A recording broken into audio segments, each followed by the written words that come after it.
Time speaking. And, well, pay attention. There is the tomorrow afternoon 2 options for you if you weren't here before. So, yes, I'm going to talk about these Lagrangian isotopy shapes that I'm going to define after and how we can bound it using holomorphic curves. So let me start just setting, well, every time I write down X, it's going to be a symplectic manifold. And if I write L, it means oriented Lagrangian. So, well, spin as well. So there is always some underlying choice of spin structure because I want moduli space to be orientable and so on. These Lagrangian isotopy shapes, they are actually going to help me to answer the following question. So if I have, well, suppose I have my L embedded in my symplectic manifold, and I look for an open neighborhood inside the cotangent bundle of L. And then I ask myself, well, when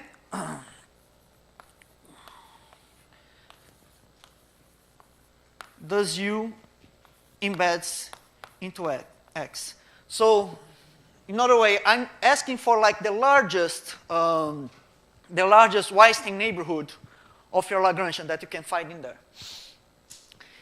In particular, we are going to be able to give more explicit answer for the case where I have L equals a Lagrangian torus, and I look for U of the form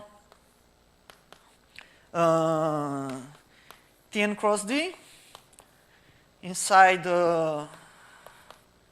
well, T star Tn, which is I'm identifying somehow with already with Tn cross Rn. Okay? Yes, symplectic embedding, yes, of course.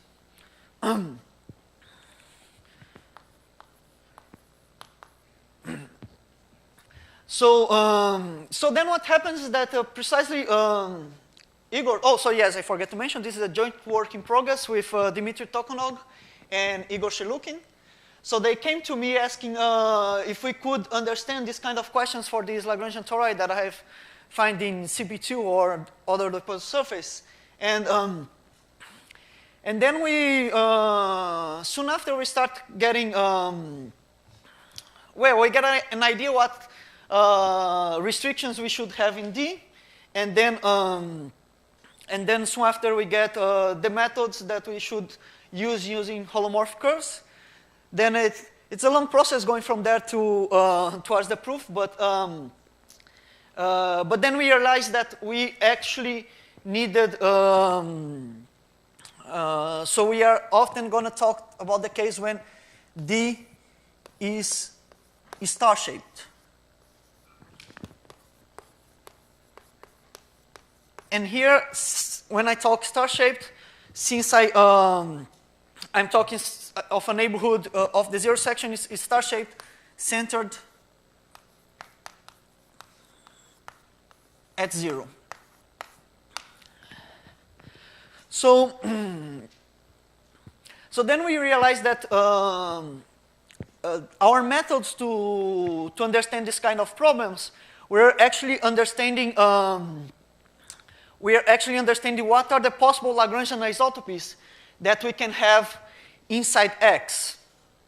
And now I'll show how this is related. So every time I write something like this, it means this is a Lagrangian isotopy.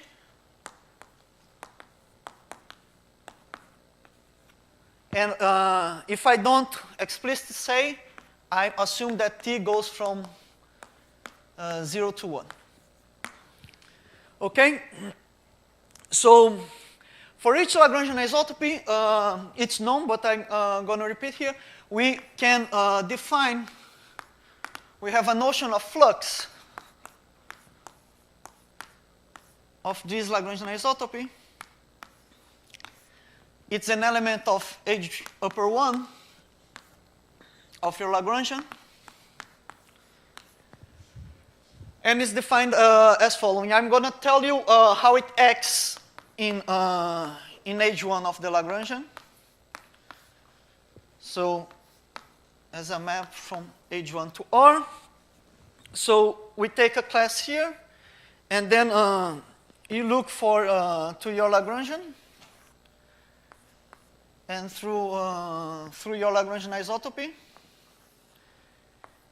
you take any representative of this class alpha, and then you continue it along your isotopy.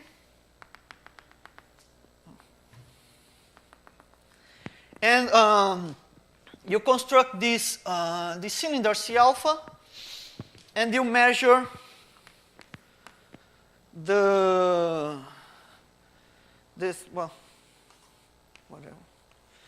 symplectic area of this cylinder. And because it's a Lagrangian and because our form is closed, this becomes an invariant of this Lagrangian isotopy. So I'm going to define now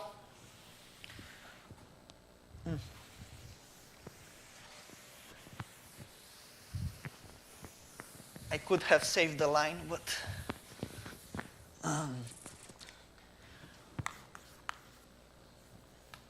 going to give the definition what's the Lagrangian isotopy, and I may omit the term Lagrangian isotopy from now on and just call it shape.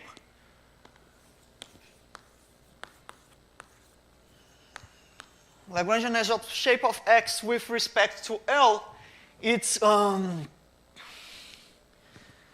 let me give me a space here.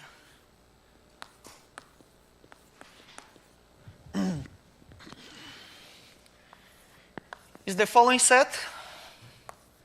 I do not like this. It's just the elements in H upper 1 such that sigma is equal to the flux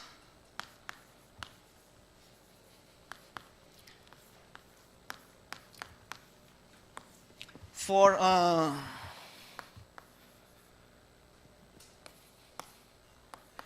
an isotopy LT. Okay? So we gather all the possible flux for Lagrangian isotopies, but sometimes it's not as easy to understand this set or to understand general Lagrangian isotopies inside of a manifold. But it's easier, and it has been studied recently also in a paper by Entov, also studied by Entov, Gunnar, and Members, which is they don't use this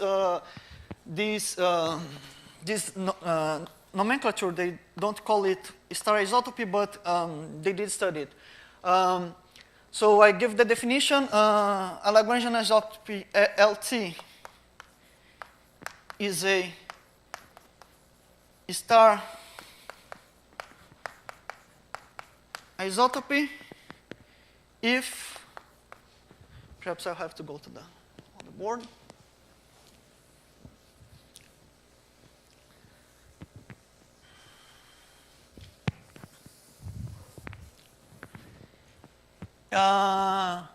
If we have that the flux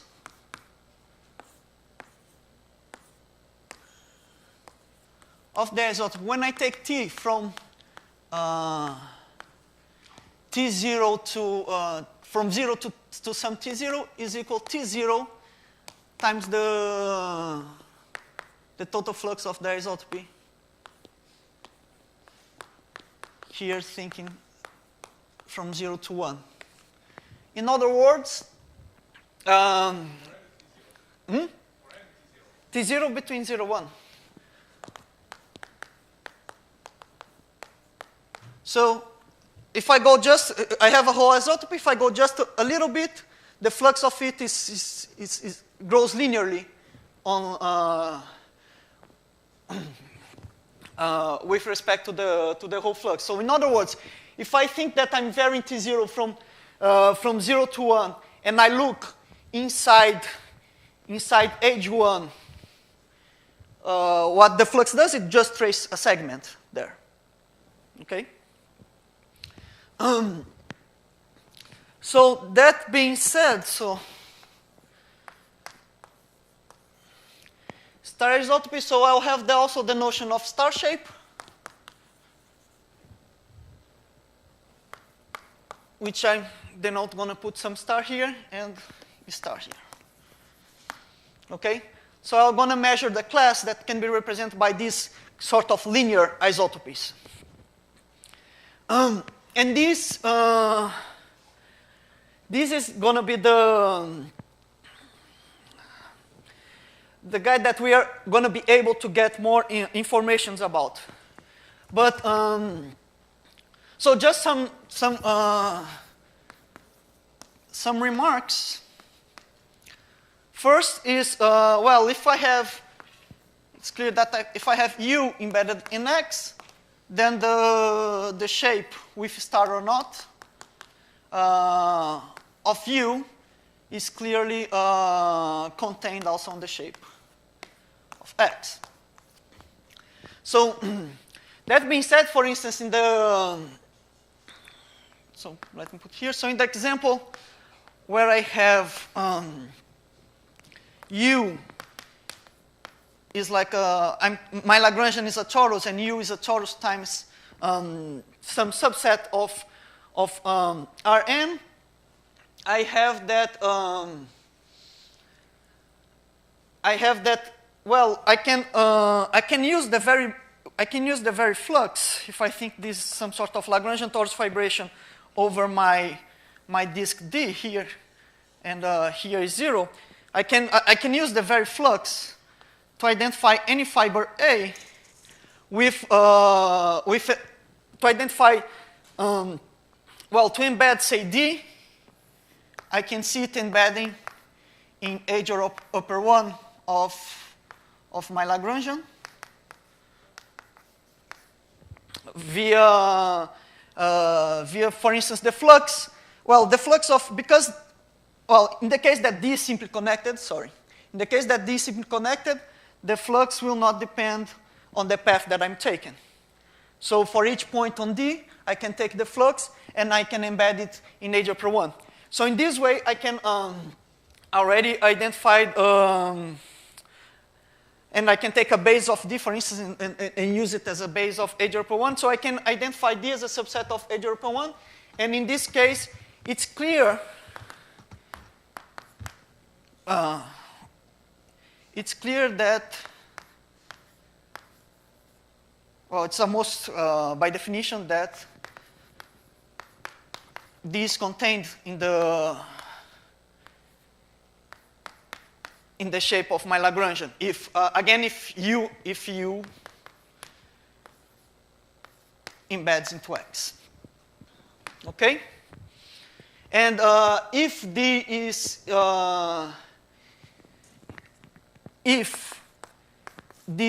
is star-shaped, again, I'm assuming that center at 0, then D is clearly a subset of the star isotopy. So it's another remark is that in this specific example, again, well, let me call like this. Again, in the case U is Tn cross D, actually, it's a theorem by it's written in this paper by Entov, Gunnar, and Membres, and it's from November of last year, actually, this paper. And but it's essentially a reinterpretation of a theorem given by Benchy and Sikora, if I'm not mistaken, from 91, that so Sikora defined another notion of shape that's somewhat related to this, but not completely. But in this particular case, they agree, and they proves that the shape of this set here is precisely equals to D. But this is just an aside. We only need this kind of like information. And again, if this star shape, it's clear that with the star we have the equality as well. So, okay. Now, what I want to tell you is what can you do to try to measure, to try to get information about this guy here. And the philosophy is the following.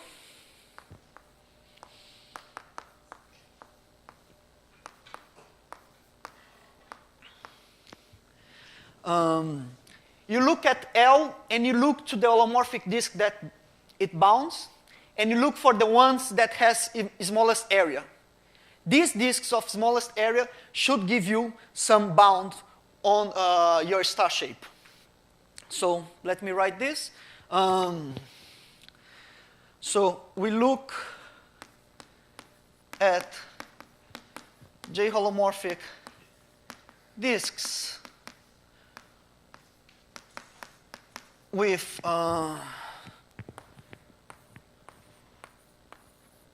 boundary in L, and then there is this caveat here. So let me write with well, minimal area is not a problem. Minimal area among those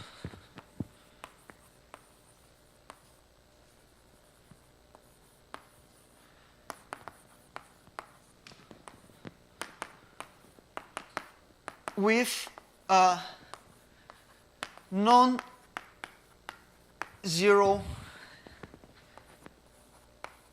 count.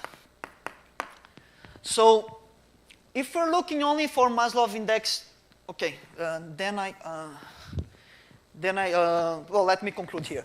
So look at those with a non-zero count. They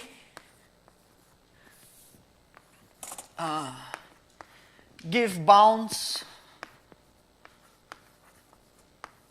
on the star shape of your Lagrangian. So, so what's the caveat here is like with a non-zero count, it's only makes sense immediately if you're talking of Maslov index 2 disks, because if you fix a point in your Lagrangian, they are going to pass through this point a finite number of times, and you can count them. But if you are just talking in general disk and you want minimal area generally, you need to make sense of it.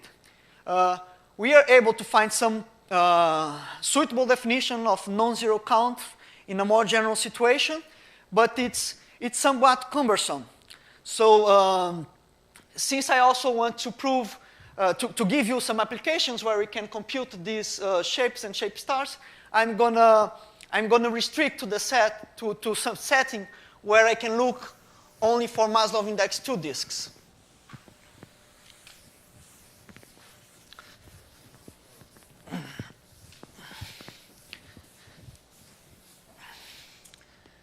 So then from, at least for this theorem, and most of my examples will be also in this setup. If the dimension of my symplectic manifold is 4 or 6, we can focus only on Maslov index 2 disks. So setting up some notation, if I have a class in relative pi 2, Maslov index 2. So I'm going to call n beta is the number of J holomorphic disks passing through a fixed point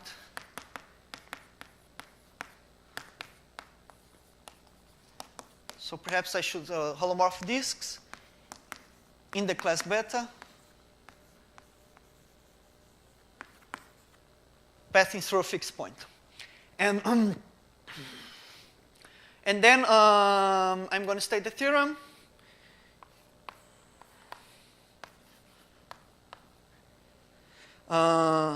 So if this number is non-zero and its area is equal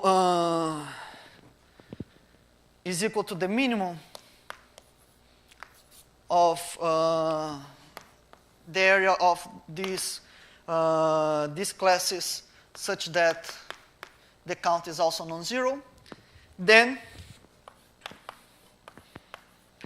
I have that my shape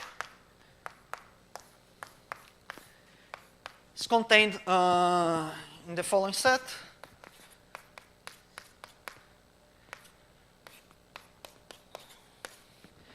Sigma in H1 of LR such that omega of beta plus sigma applied to the boundary of beta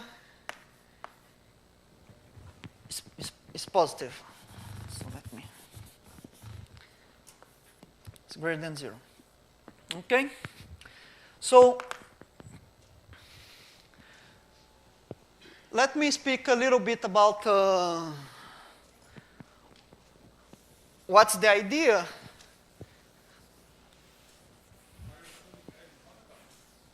No.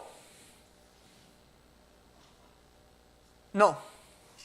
Otherwise, this condition would be, I mean, all Maslov index 2 disks would have the same area. I'm only defined here, of course, alpha, Maslov index of alpha equals to 2. So, yes, along the process of proving this, we prove for a fixed L that these disks of minimal area and Maslov index 2 in this setting, they are actually invariant under change of J's and under Lagrangian isotopies. But for that, we use the work of Fukayo Ota Ono. So perhaps let me put here as well. So proof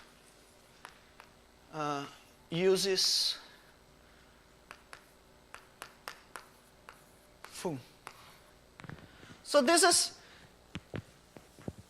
is something that is somewhat intuitive. That say minimal area disks should not bubble off, because if bubble off by Lazzarini, it should bubble in something of smaller area. But because of birth and death phenomena outside the monotone setting, you cannot. I mean, it's not as trivial. Then you need to use some stronger machinery to be able to get this conclusion.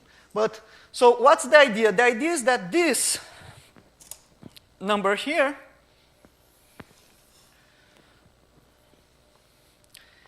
this is precisely the area of the following. I start with my Lagrangian. I'm drawing them as tori just because I'm biased, but as of now it doesn't need to be a torus. So you take this disk beta here, and then just topologically continue the class, or use your isotopy to identify this relative class here. So, so we have seen that the area of this part is by definition sigma of the boundary of the beta. So the area of this class is precisely this, okay? So let's say, if you, along your isotopy, you had no bubbling, then this would become trivial, because if you had no bubbling, then you should have an holomorphic disk here on the class precisely with this area, and this area would have to be positive, okay? But in general, you could have bubbling, and the point is that well, the actual proof goes to if we define this this invariant here for each L as psi. Well,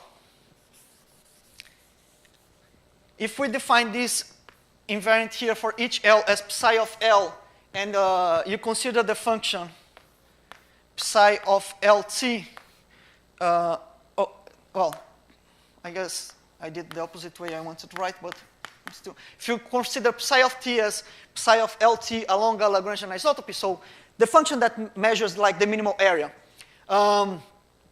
So what we end up proving that it is convex. So if I have my parameter T here, and here is like area, I start with my function area of beta, and then I consider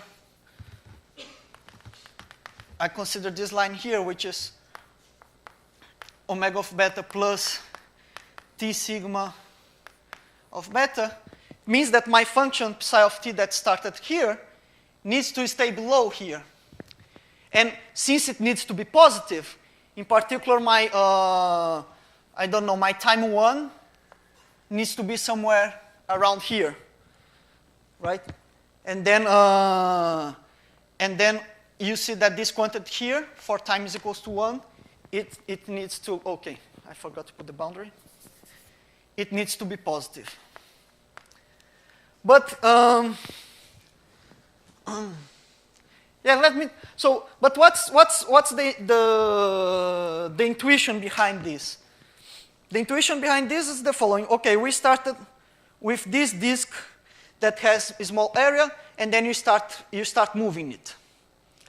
Then what may happen is it bubbles into something else. But if it bubbles, so let's say I start with my disk with small area, and I start moving it, it moves like this.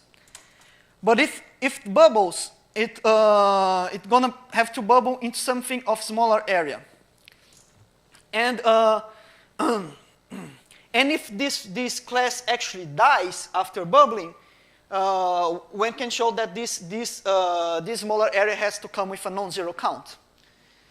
But because, and now I assume that, now it enters also where I assume that my isotopy is a linear isotopy. Because this, because my isotopy is linear and it comes with a non-zero flux, because this is the minimum, this, the rate of change of area for this class needs to be something smaller, something bigger, or well, perhaps smaller or more negative than the one that I was before. So then I shift my attention to this one. So like in this example, my function psi of t would be doing something like this, and it's kind of how we prove that it is convex. But this is just the intuition behind it. So that's the idea. It either your class of minimal area will not die along your isotopy, and then you have the optimal case, or it will die, and it die into something such that the area decreases even faster along your isotopy. So your isotopy, since the area cannot be negative, then we get this restriction. Okay. So I only went half an hour. Any questions? Let me, so I do have time, I guess, before going to the examples to state one more theorem that follows the same flavor of philosophy. So this theorem, it is easier to prove. It doesn't even require full, but and it's about the shape, but it requires more restrictions. So now I'm what do I say? I have my L. Now I assume that L is monotone.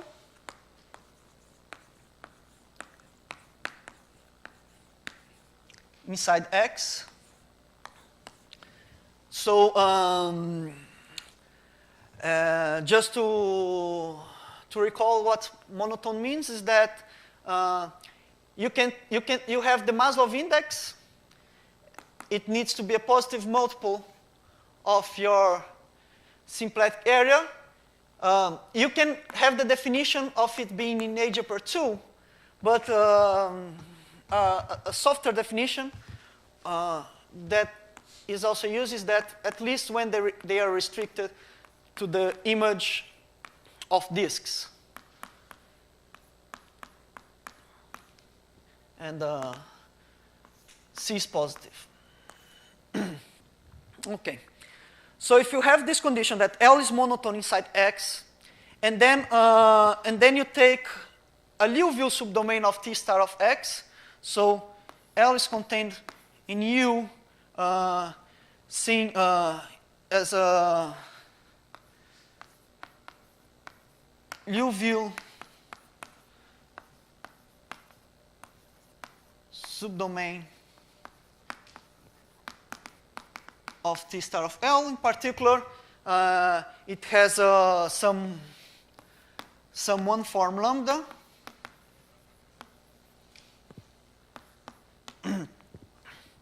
And then we what else we assume? Yes, that L is exact for lambda. Then we have that U embeds into X, implies that the isotopies, the Lagrangian isotopies inside U, but not with a star, a general isotope inside U, is so let me call this this set here. I don't know, how do I call this? D beta, the domain restricted to beta, it is contained in the same domain d beta for any beta different than 0. So as I said before, since L is monotone, all Maslov index 2 disks have the same area, and of course Maslov of beta here is also 2. All Maslov index 2 disks have the same area, so the only condition that we need is that it comes with a non-zero count, and then the shape is contained inside this set, and the intuitive idea is the same, that it's even better in this case. What we do some next stretching. I'm not going to go into details of this, but we do some next stretching on the boundary of U, and then we can show that for a sufficiently stretched J, so given your isotopy, we do a next stretching on the boundary of U to show that for a sufficiently stretched J, there is no Maslov index 0 or smaller disk, holomorph disk, with boundary in a Lagrangian inside your isotopy. So then, since there is no Maslov index 0 or smaller disk, Maslov index 2 disks have nothing to bubble into. So, then the count of disks is exactly the same in this scenario. Okay. So after these two theorems, now I want to go towards some applications.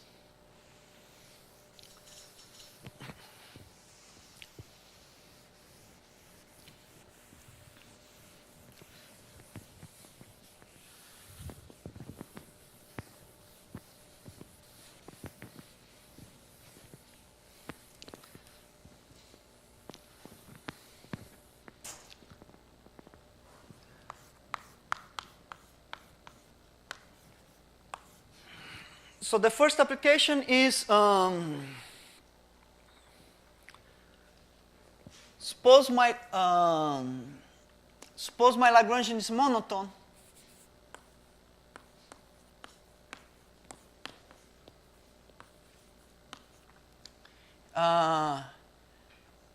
And the dimension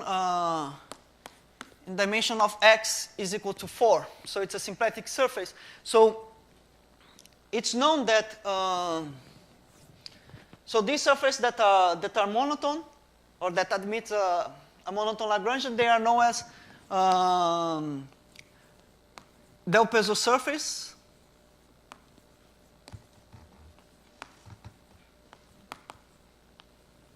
And here is the surface in a complex sense, complex dimension equals to 2, and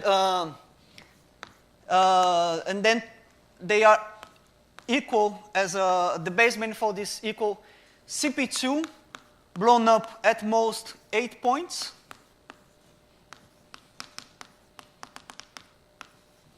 or P1 times P1. Okay? And then, I forgot something. I'll come back to this very soon, but to give my applications, yeah, that's why the timing was, I was too comfortable with time, I forget to talk about this. To give these applications, let me do a very brief, I return here soon, let me do a very brief detour on almost toric fibrations.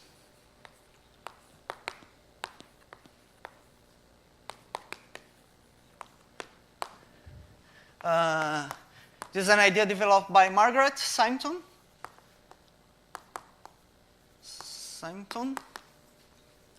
And it is the following. It's like your normal, well, if you have a torus vibration, if you have a torus acting on your symplectic manifold, you can either have some regular fiber of the moment map of the action, or you can have two kinds of singular fibers. This is a notion that, at least as of now, it's only given when dimension of x equals to 4.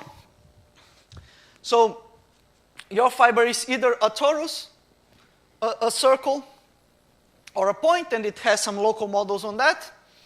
This is the toric case.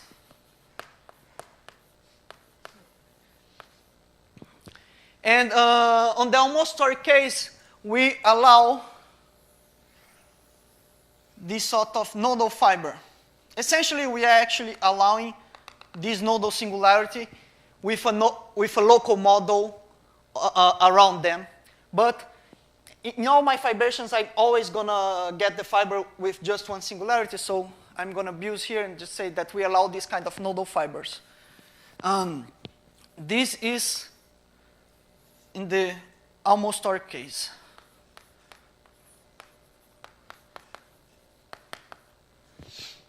I sometimes also abbreviate these for ATFs. So when you have these homostoric vibrations, well, you can use even the very flux. So let me erase and then I talk. So you can think that the very flux itself gives you an affine structure on the complement of the singular fibers by identifying locally the base that is composed only of regular fibers with H upper 1 of your manifold. And then inside H upper 1 you have a natural lattice, H upper 1 of Z. So that's not important. So what I mean, actually, what is important to know is that on the complement of singular fibers, you have a natural affine structure defined on the base of these kind of vibrations. So these vibrations are usually represented by something like this. So what happens here is that the base of the vibration, in this case, looks like this. In the interior, I have regular fibers. Over a point that I'm denoting like an X, I'm going to have one of these nodal fibers. And in this specific example, over an edge, I'm going to have circles. So topologically, the base looks like this. But as I said, there is some affine structure that with that affine structure, I cannot embed the base of these vibrations inside R2. For doing that, I need to delete some sort of cut here in the base. And in this case, I get a very specific one. So then my picture that I like to draw looks like this. So here on this X represents this singular fiber. And now I have this cut here. And this cut totally encodes the monodromy around this singular fiber. So in particular, I have some sort of, if I think on the affine structure of R2, I have some monodromy when I go from here to here on the base of this vibration. And then we have the two notions of nodal trade. And you have the notion of nodal slide.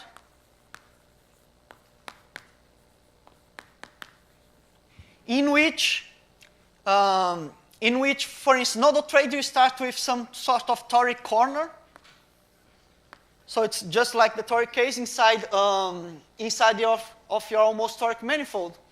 And then you can, out of this, get a different almost toric vibration on the same manifold, on the same symplectic manifold, such that the diagram looks like this.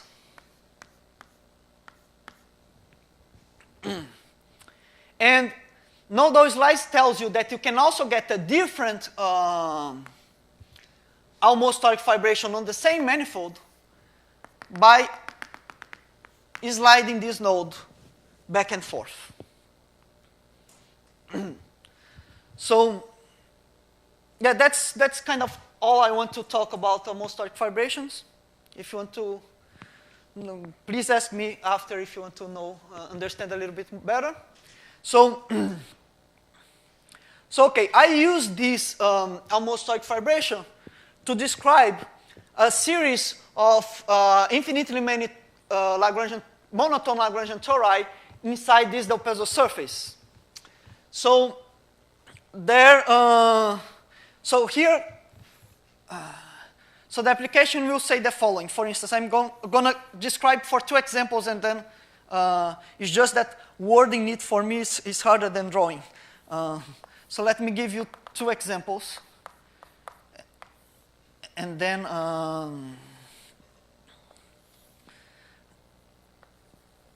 going to all the definitions towards wording it.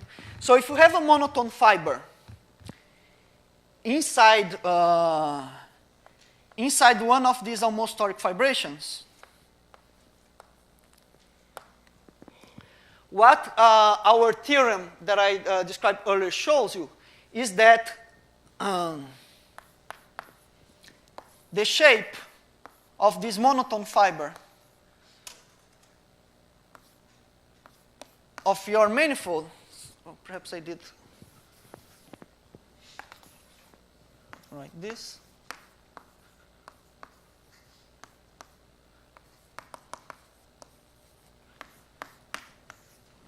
It is precisely what you see here, the interior of what you see in this case. So,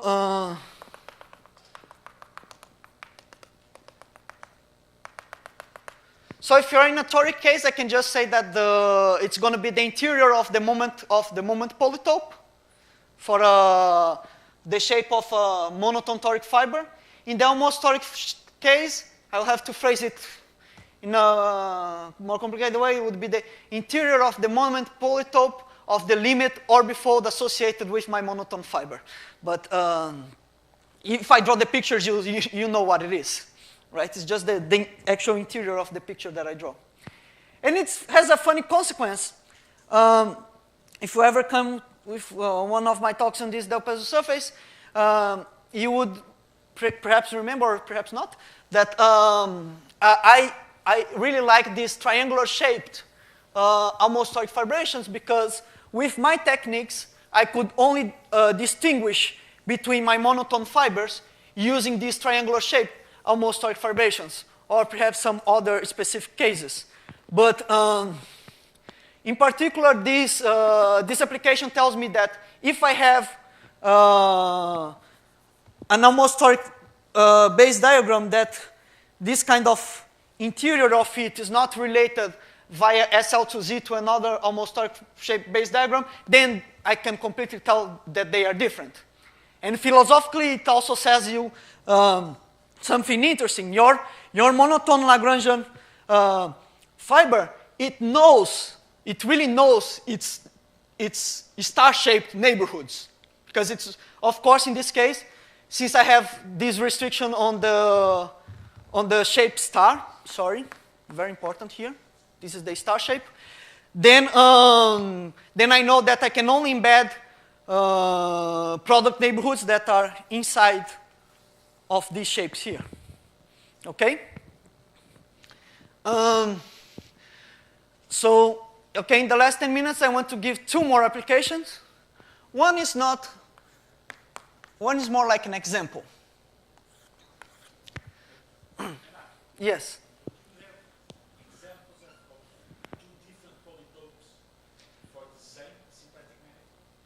Sure. Sure, there are infinitely many tori here in CP2, and I gave you infinitely many polytopes that are described by these Markov triples. So for instance, here there is something that looks like 114, the orbifold 114. And here, I guess, the singular fiber, for instance. So the Chekhov torus has a different description than the Clifford. The Chekhov torus is like 114. So okay, almost toric fibrations are also very good to give examples or counterexamples in this situation. So you might wonder, well, did I really need to look at star-shaped domains, or how easy is it to describe the shape of your manifold? So let me give you two examples, one in C2 and one in CP2 of, say, I would call them exotic embeddings. So what happens in C2? Now I'm drawing the moment polytope of C2, okay? And suppose here I have some toric fiber. Let's take even a monotone one. And then you may ask, well, of course we can embed anything inside here, but can I embed a product neighborhood inside C2 that's not contained in here? So my theorem says that if this is star-shaped, you cannot. It should be contained here. But there is an example of this that's not star-shaped. And let's look how it goes. I can do this nodal trade, and I can do it such that I don't change my vibration in this away from the neighborhood of some neighborhood like this. So I can do a nodal trade and keep this fiber there. And because I did a nodal trade, so let's think we take this path here. And then I go straight down like this, and then I go straight down, straight horizontally to the left. And then when I come here, because of my monodromy, if I continue straight, I go like this. And I claim that the little neighborhood of this thing here is precisely a product neighborhood. But because of this monodromy, if you're going to draw this product neighborhood, it looks like inside R2, it looks like this. Because here I actually went straight, so it looks like this. So I get away outside of this first quadrant that I had. But of course, this is not star-shaped with centered in here. Okay? And a more interesting one is if I do the same thing in CP2, or any almost toric vibration such that topologically the base is a disk. You can do these nodal trades here and say you can get the very Clifford torus. That's the barycenter of this guy here. And then you can start moving it around. You start doing the same thing. Go down and horizontally here. Now, because of the monodromy, if I continue straight, this is a straight path inside my almost toric vibration. And then after I go straight, I go a little bit down here, and I spiral like this. And, oh, sorry. After I spiral, I would have to come here, the same thing, and then I go so on. And then, of course, I can spiral infinitely around that, and I can also draw a very thin neighborhood that gets thinner and thinner, because it needs heavy restriction on area. So this boils down to, I do have an embedding of Tn cross D inside CP2, where D looks like this. As Dimitri calls it, it is the sausage. So it's a neighborhood of this. Let me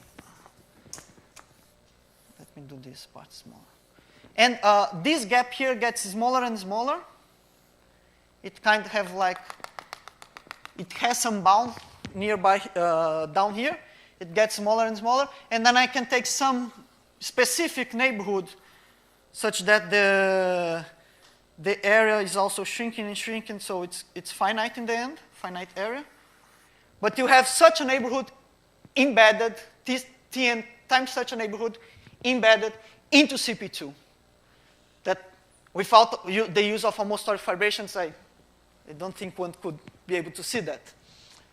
So then finally,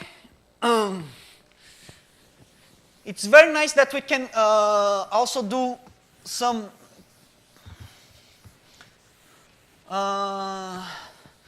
computations of even the shape for C. And these examples and everything also generalize in dimension.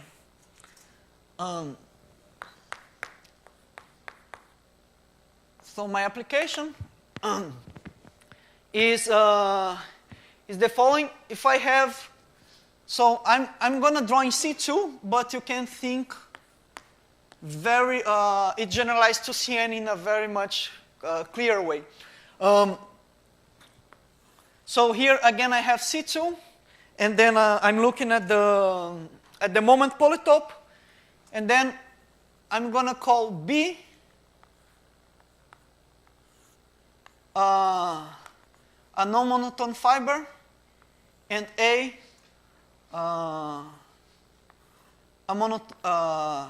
well, B, it's like a non-monotone point, and A as a monotone point, and C, I'm going to denote as some sort, can be monotone or not. Doesn't matter. And then what do I have? So we have restrictions on shape E star of TA, which means the torus fiber over A of C2. We can compute it, what it is. Well, this kind of fibers have this. This is a product torus that bound these two holomorphic disks, and we know that it's contained in this first quadrant. Of course, now you replace 0 for A.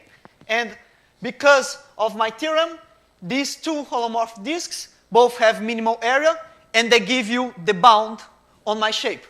So this clearly follows from the theorem. What else can we compute this? Well, you can look at shape star of this other fiber TB. So this fiber TB has also bounds 2 disks, but this is the only one that only Maslov index 2 disk that has a smaller area. So in particular, we know by my theorem, by the theorem that I stated here, that it is contained in this hyperplane that looks like this. But using almost toric fibration, perhaps I'm not gonna, I show if I have time in the end if you want, you can prove that it is actually equal to this by using flux inside almost toric fibrations. And also very interesting is that in the case of C2 or Cn, we can totally describe the shape not with a star for any Lagrangian fiber. Of course, they are, because all of these fibers are Lagrangian isotopic, this shape is, they are all up to translation the same. And I claim that this shape is equal the following set. So perhaps I draw down here. It's R2 minus the, so I call C, it's minus C plus T minus 1 minus 1, where T range over the positive numbers. So in other words, you have, you had your point C here in any way. Now we identify C with 0 when we talk about the shape. Then we go, so if my point here is C, if I put my 0 here, then I go precisely to negative C. And then, well, okay, so we have something here. So here's negative C. And then I delete minus 1, and my 0 is somewhere around here. Okay? So the claim is that we can get a flux that goes in all this area, but we cannot get any Lagrangian isotopy general such that the flux lies in here. Okay, I guess I'm right on time. These proofs, I hope at least this proof should be somewhat clear from what I said. And I can talk about these other proofs if you want in the extra time. So I'm going to finish here.